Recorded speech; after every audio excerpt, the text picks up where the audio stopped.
Welcome back. This tutorial is all about warp mode. So I have open sphere, PNG, and place on sphere. So the first thing I'm going to do is on sphere, I'm going to make a background because this PNG has a transparent background. You can tell by our checkerboard. So I'm going to go down to the bottom of the layers palette and click on the black and white ball. The very top one in the black and white ball says solid color. So I'm going to click on solid color. Before you do anything, I want you to type in this number 907000. Should be this kind of gold color. It should be typed in right here in this hexadecimal area. So I'm going to say OK, and then I'm going to drag that layer to the bottom. I'm going to rename this layer sphere, and then I'm going to go over here, select all, Command A, or select all. I'm going to copy. I'm going to click back over here, and I'm going to paste. And it should be on top of the sphere. If it's underneath the sphere, just drag it up onto the top. Let's make a kind of a review of all the stuff that we've learned for transformation, and then we'll add warp to the end of it. So, Command T or Edit Transform. Oh, I lost it. There we go. And I can drag these corners or from these middle handles, and it just gets smaller. If I hold down the Shift key, then I'm really distorting the image. So holding down the Shift key to distort is okay. If I want to do anything, I can rotate by going just outside of here and rotating. If I hold down the Shift key, it constrains that to every 15 degrees. If I right-click inside, I can get to some other stuff like distort, which is what we used for the phone, where we can grab each corner and move it individually, right? I'm going to Command Z and go to skew. That's the one where you can grab one of the side corner guys, top or bottom, and skew that, all right? Perspective, where we can make the perspective. If I grab the corners and move it in or out, up or down in the sides, that changes the perspective. And then the last one is warp here. Also remember I have these rotations and flip horizontally and vertically.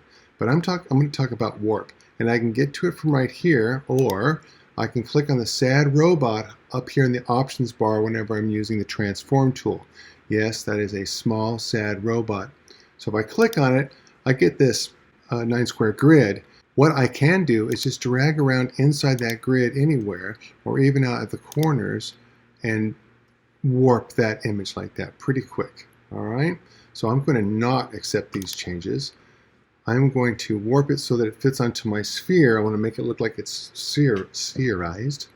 First, I'm going to make this a smart object because I'm going to be doing destructive editing to it. So right click, convert to smart object, and then I'm going to double click and I'm going to call this place.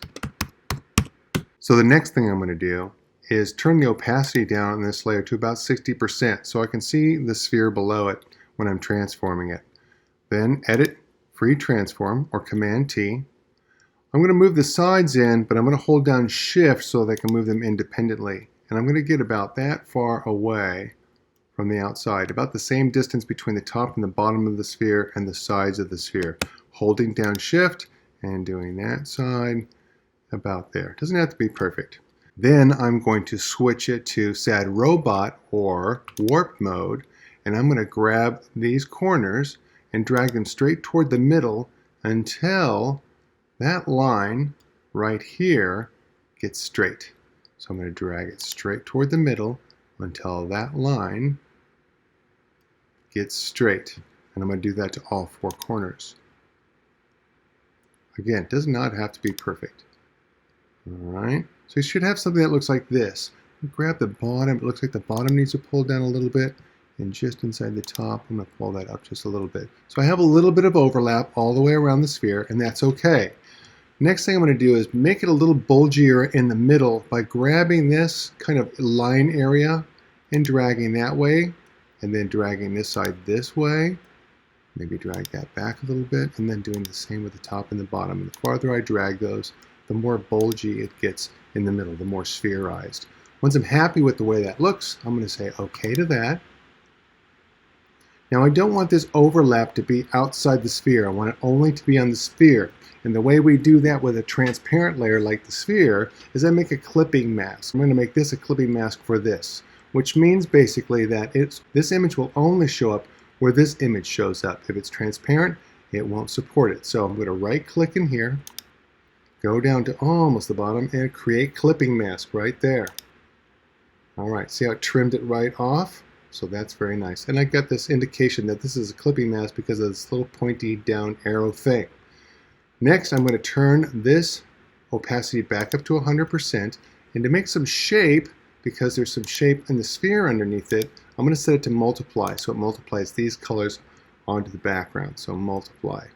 And there she is. Okay, keep watching. Get smarter.